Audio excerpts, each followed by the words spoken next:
Fungal infection आणि आपली पचनक्रिया हे दोन्हीही जवळजवळच असतात. का?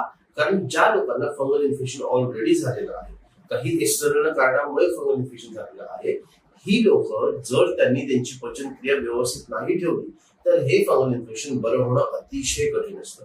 का कठीण असतं हे लक्षात घ्या.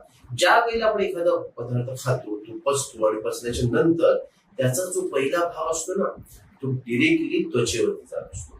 म्हणजेच तुम्ही बघा की त्वचेमध्ये दोन भाग असतात, एक डर्मिस आणि एपिडर्मिस. ते एपिडर्मिस जी असते ना स्किन, ही दररोज नवीन नवीन तयार होत असते. तर तसं ज्या वेळेला आपण एखादं अन्न खातो, ते पचतं, ते रक्तामध्ये सगळीकडे सर्क्युलेट होतं आणि त्यानंतर ही एपिडर्मिस स्किन बनत असते. तर जर हे वारंवार जर आपलं अपचन होत राहिलं तर आपलं जे फंगल इन्फेक्शन आहे ते बरं होणं अतिशय कठीण जातं. म्हणून जर तुम्हाला फंगल इन्फेक्शन असेल तर पचनक्रिया चांगली सुधारा आणि त्याचबरोबर चांगले पदार्थ खा.